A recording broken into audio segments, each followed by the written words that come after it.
मधुबन के बाबा, मधुबन के बाबा मुरली वाले, आपका क्या कहना, आपका क्या कहना। शांति।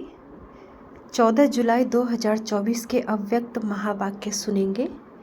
रिवाइज हुआ है 25/11/2000 और मुरली का शीर्षक बाप समान बनने के लिए 2 बातों की दृढ़ता रखो।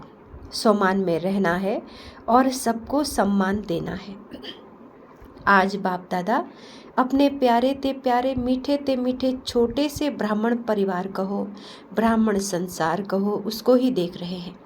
ये छोटा सा संसार कितना न्यारा भी है तो प्यारा भी है। क्यों प्यारा है? क्योंकि इस ब्राह्मण संसार की हर आत्मा विशेष आत्मा है। देखने में तो अति साधारण आत्माएं आती हैं, लेकिन सबसे बड़े से बड़ी विशेषता हर एक ब्राह्मण आत्मा की यही है, जो परम आत्मा को अपने दिव्य बुद्धि द्वारा पहचान लिया है। चाहे 90 वर्ष के बुजुर्ग हैं, बीमार हैं, लेकिन परमात्मा को पहचानने की दिव्य बुद्धि, दिव्य नेत्र सिवाय ब्राह्मण आत्माओं के नामी ग्रामी VVIP में भी नहीं है। ये सभी माताएं क्यों यहाँ पहुँची हैं? टांगे चले नहीं चले, लेकिन पहुँच तो गई हैं। तो पहचानना है तब तो पहुँची है ना। यह पहचानने का नेत्र, पहचानने की बुद्धि सिवाय आपके किसी को भी प्राप्त नहीं हो सकती। सभी माताएं यह गीत गाती हो ना, हमने देखा, हमने जाना। माताओं को ये नशा है, हाथ हिला रही है, बहुत अच्छा है। पांडवों को नशा है, 1-2 से आगे हैं। शक्तियों में कमी है न पांडवों में कमी है, लेकिन बाप दादा को यही खुशी है कि यह छोटा सा संसार कितना प्यारा है। जब आपस में भी मिलते हो तो कितनी प्यारी आत्माएं लगती हो।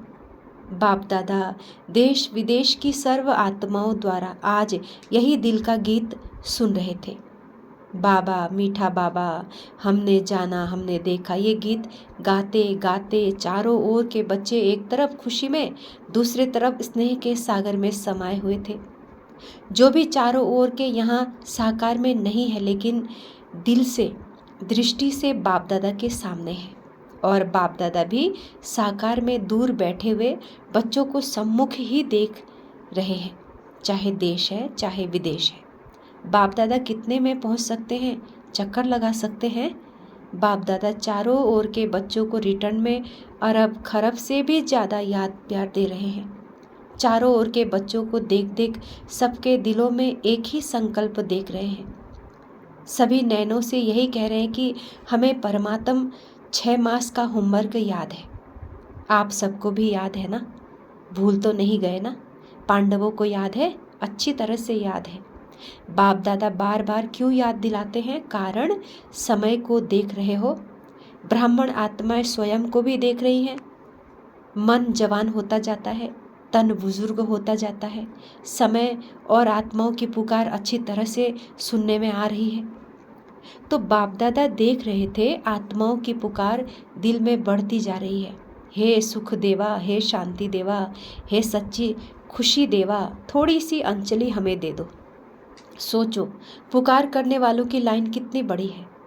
आप सभी सोचते हो बाप की प्रत्यक्षता जल्दी से जल्दी हो जाए, लेकिन प्रत्यक्षता किस कारण से रुकी हुई है? जब आप सभी भी यही संकल्प करते हो और दिल की चाहना भी रखते हो, मुख से कहते भी हो हमें बाप समान बनना है ना, है बनना। अच्छा, फिर बनते क्यों नहीं हो? बाप दादा ने बाप समान बनने को कहा है। क्या बनना है, कैसे बनना है? समान शब्द में यह दोनों क्वेश्चन उठ नहीं सकता। क्या बनना है? उत्तर है ना, बाप समान बनना है। कैसे बनना है? Follow father, foot step. Father mother, निराकार बाप, साकार ब्रह्मा मदर। क्या फॉलो करना भी नहीं आता? फॉलो तो आजकल के ज़माने में अंधे भी कर लेते हैं। देखा है आजकल वो लकड़ी के आवाज़ कर लकड़ी को फॉलो करते करते कहाँ के कहाँ पहुँच जाते हैं। आप तो मास्टर सर्वशक्तिवान है, त्रिनेत्री है, त्रिकालदर्शी है। फॉलो करना आपके लिए क्या बड़ी बात है? बड़ी बात है क्या? बोलो बड़ी बात है नहीं, लेकिन हो जाती है। बाप दादा सब जगह चक्कर लगाते हैं, सेंटर पर भी, प्रवृत्ति में भी। तो बाप दादा ने देखा है हर एक ब्राह्मण आत्मा के पास, हर एक सेंटर पर, हर एक की प्रवृत्ति के स्थान पर जहाँ तहाँ ब्रह्मा बाप के चित्र बहुत रखे हुए हैं। चाहे अव्यक्त बाप के, चाहे ब्रह्मा बाप के, जहाँ तहाँ चित्र ही चित्र दिखाई देते हैं। अच्छी बात है, लेकिन बाप दादा ये सोचते हैं कि चित्र को देख चरित्र तो याद आते हैं ना, या सिर्फ चित्र ही देखते हो? चित्र को देख प्रेरणा तो मिलती है ना। तो बाप दादा और तो कुछ कहते नहीं है, सिर्फ एक ही शब्द कहते हैं, फॉलो करो बस। सोचो नहीं, ज़्यादा प्लान नहीं बनाओ, ये नहीं वह करे, ऐसा करे, वैसा करे, नहीं ऐसा नहीं, ऐसा नहीं। जो बाप ने किया कॉपी करना है बस। कॉपी करना नहीं आता। आजकल तो साइंस ने फ़ोटोकॉपी की भी मशीनें निकाली है ना। यहाँ फ़ोटोकॉपी है ना। तो ये ब्रह्मा बाप का चित्र रखते हैं, भले रखो, अच्छी तरह से रखो, बड़े बड़े रखो, लेकिन फ़ोटोकॉपी तो करो ना। तो बाप दादा आज चारों ओर का चक्कर लगाते हैं, देख रहे थे चित्र से प्यार है या चरित्र से प्यार है। संकल्प भी है, उमंग भी है, लक्ष्य भी है, बाकी क्या चाहिए? बाप दादा ने देखा कोई भी चीज़ को अच्छी तरह से मजबूत करने के लिए 4 ही कोनों से उसको पक्का किया जाता है। तो बाप दादा ने देखा 3 कोने तो पक्के हैं, एक कोना और पक्का होना है। संकल्प भी है, उमंग भी है, लक्ष्य भी है। किसी से भी पूछो क्या बनना है, हर एक कहता है बाप समान बनना है। कोई भी यह नहीं कहता है बाप से कम बनना है, नहीं, समान बनना है। अच्छी बात है, एक कोना मजबूत करते हो, लेकिन चलते चलते ढीला हो जाता है। वह है दृढ़ता। संकल्प है, लक्ष्य है, लेकिन कोई परिस्थिति आ जाती, साधारण शब्दों में उसको आप लोग क्या कहते हैं, बातें आ जाती है, वो दृढ़ता को ढीला कर देते हैं। दृढ़ता उसको कहा जाता है मर जाए मिट जाए, लेकिन संकल्प न जाए, झुकना पड़े, जीते जी मरना पड़े, अपने को मोड़ना पड़े, सहन करना पड़े, सुनना पड़े, लेकिन संकल्प नहीं जाए, इसको कहा जाता है दृढ़ता। जब छोटे छोटे बच्चे ओम निवास में आए थे तो ब्रह्मा बाबा उनको हंसी हंसी में याद दिलाता था, पक्का बनाता था कि इतना इतना पानी पिएंगे, इतनी मिर्च खाएंगे, डरेंगे तो नहीं। फिर हाथ से ऐसे आँख के सामने रखते थे तो ब्रह्मा बाप छोटे छोटे बच्चों को पक्का करते थे, चाहे कितनी भी समस्या आ जाए। संकल्प की आँख हिले, वह तो लाल मिर्ची और पानी का मटका था। छोटे बच्चे थे ना, आप तो सभी अभी बड़े हो। तो बाप दादा आज भी बच्चों से पूछते हैं कि आपका दृढ़ संकल्प है, संकल्प में दृढ़ता है कि बाप समान बनना ही है, बनना है नहीं, बनना ही है। अच्छा है, इसमें हाथ हिलाओ। टीवी वाले निकालो, टीवी काम में आनी चाहिए ना, बड़ा बड़ा हाथ हिलाओ। अच्छा है, माताएं भी उठा रही हैं हाथ। पीछे वाले और ऊंचा हाथ करो, बहुत अच्छा है। कैबिन वाले नहीं उठा रहे, कैबिन वाले तो निमित्त है ना, छोटा, अच्छा है। थोड़ी घड़ी के लिए तो हाथ उठा के बाप दादा को खुश कर दिया। अभी बाप दादा सिर्फ एक ही बात बच्चों से कराना चाहते हैं, कहना नहीं चाहते, कराना चाहते। सिर्फ अपने मन से दृढ़ता लाओ, थोड़ी सी बात में संकल्प को ढीला नहीं कर दो। कोई इंसल्ट करे, कोई घृणा करे, कोई अपमान करे, निंदा करे, कभी भी कोई दुख दे, लेकिन आपकी शुभ भावना मिट नहीं जाए। आप चैलेंज करते हो, हम माया को, प्रकृति को परिवर्तन करने वाले विश्व परिवर्तक हैं। अपना ऑक्यूपेशन तो याद है ना, विश्व परिवर्तक तो हो ना। अगर कोई अपने संस्कार के वश आपको दुख भी दे, चोट लगाए, हिलाए, तो क्या आप दुख की बात को सुख में परिवर्तन नहीं कर सकते हो? इंसल्ट को सहन नहीं कर सकते हो? गाली को गुलाब नहीं बना सकते हो? समस्याओं को बाप समान बनने के संकल्प में परिवर्तन नहीं कर सकते हो? आप सबको याद है जब आप ब्राह्मण जन्म में आए और निश्चय किया, चाहे आपको 1 सेकंड लगा या 1 मास लगा, लेकिन जब से आपने निश्चय किया, दिल से कहा मैं बाबा का, बाबा मेरा, संकल्प किया ना, अनुभव किया ना, तब से आपने माया को चैलेंज किया कि मैं माया जीत बनूंगा या बनूंगी। ये चैलेंज माया को किया था ना। माया जीत बनना है कि नहीं? माया जीत आप ही है ना, या अभी दूसरे आने हैं?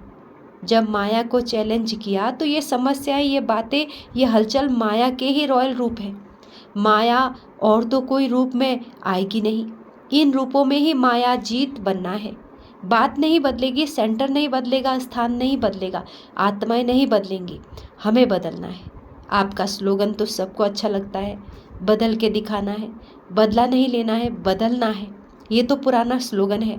नए नए रूप, रॉयल रूप बन के माया और भी आने वाली है, घबराए नहीं। बाप दादा अंडरलाइन कर रहे हैं, माया ऐसे ऐसे रूप में आनी है, आ रही है, जो महसूस ही नहीं करेंगे कि माया आया है। कहेंगे नहीं दादी आप समझाती नहीं हो, ये माया नहीं है। यानी कहेंगे नहीं कि दादी आप समझती नहीं हो, ये माया नहीं, ये तो सच्ची बात है, और भी रॉयल रूप में आने वाली है, डरो मत। क्यों? देखो, कोई भी दुश्मन चाहे हार खाता है चाहे जीत होती है, जो भी उनके पास छोटे मोटे अस्त्र शस्त्र होंगे, यूज करेगा या नहीं करेगा? करेगा ना। तो माया की भी अंत तो होनी है, लेकिन जितना अंत समीप आ रहा है उतना वो नए नए रूप से अपने अस्त्र शस्त्र यूज कर रही है, करेगी भी। फिर आपके पाँव में झुकेगी, पहले आपको झुकाने की कोशिश करेगी, फिर खुद झुकेगी। सिर्फ इसमें आज बाप दादा एक ही शब्द बार बार अंडरलाइन करा रहे, बाप समान बनना है। अपने इस लक्ष्य के समान में रहो और सम्मान देना अर्थात सम्मान लेना। लेने से नहीं मिलेगा, देना अर्थात लेना। सम्मान दे, यह यथार्थ नहीं है, सम्मान देना ही लेना है। स्वमान बॉडी कॉन्शियस का नहीं, ब्राह्मण जीवन का सम्मान, श्रेष्ठ आत्मा का सम्मान, संपन्नता का सम्मान। तो सम्मान और सम्मान लेना नहीं है, लेकिन देना ही लेना है। इन दो बातों में दृढ़ता रखो। आपकी दृढ़ता को कोई कितना भी हिलाए, दृढ़ता को ढीला नहीं करो, मजबूत करो, अचल बनो। तब ये जो बाप दादा से प्रॉमिस किया है 6 मास का प्रॉमिस तो याद है ना। ये नहीं देखते रहना कि अभी तो 15 दिन पूरे हुए हैं, 5.5 मास तो पड़े हैं। जब रूह रियान करते हैं ना, अमृत बेले रूह रियान तो करते हो, तो बाप दादा को बहुत अच्छी अच्छी बातें सुनाते, अपनी बातें जानते हो ना। तो अब दृढ़ता को अपनाओ, उल्टी बातों में दृढ़ता नहीं रखो। क्रोध करना ही मुझे दृढ़ता निश्चय है, दृढ़ निश्चय है, ऐसे नहीं करना। क्यों? आजकल बाप दादा के पास रिकॉर्ड में मेजॉरिटी क्रोध के भिन्न भिन्न प्रकार की रिपोर्ट पहुंचती है। तो बाबा ने कहा अच्छा, चारों ओर के ब्राह्मण संसार की विशेष आत्माओं को सदा दृढ़ता द्वारा सफलता प्राप्त करने वाले सफलता के सितारों को सदा स्वयं को संपन्न बनाए, आत्माओं की पुकार को पूर्ण करने वाली संपन्न आत्माओं को, सदा निर्बल को परवश को अपने हिम्मत से वरदान द्वारा हिम्मत दिलाने वाली बाप के मदद के पात्र आत्माओं को, सदा विश्व परिवर्तक बन स्व परिवर्तन से माया प्रकृति और कमजोर आत्माओं को परिवर्तन करने वाली परिवर्तक आत्माओं को, बाप दादा का चारों ओर के छोटे से संसार की सर्व आत्माओं को, सम्मुख आई हुई श्रेष्ठ आत्माओं को अरब खरब गुणा याद प्यार और नमस्ते। हम रूहानी बच्चों के रूहानी माता पिता बाप दादा को गुड मॉर्निंग और नमस्ते। ओम शांति बाबा, ओम शांति। वरदान है, साइलेंस के साधनों द्वारा माया को दूर से पहचान कर भगाने वाले मायाजीत भव। विस्तार, माया को लास्ट घड़ी तक आएगी, लेकिन माया का काम है आना और आपका काम है दूर से भगाना। माया आवे और आपको हिलावे, फिर आप भगाओ, ये भी टाइम वेस्ट हुआ। इसलिए साइलेंस के साधनों से आप दूर से ही पहचान लो कि ये माया है, उसे पास में आने न दो। अगर सोचते हो क्या करूं, कैसे करूं, अभी तो पुरुषार्थी हूं, तो ये भी माया की खातिरी करते हो, फिर तंग होते हो। इसलिए दूर से ही परख कर भगा दो तो मायाजीत बन जाएंगे। स्लोगन है, श्रेष्ठ भाग्य की रेखाओं को इमर्ज करो तो पुराने संस्कार की रेखाएं मर्ज हो जाएंगी। श्रेष्ठ भाग्य की रेखाओं को इमर्ज करो तो पुराने संस्कारों की रेखाएं मर्ज हो जाएंगी। ये थे बाबा के अव्यक्त महावाक्य। अच्छा, ओम शांति, ओम शांति, ओम शांति।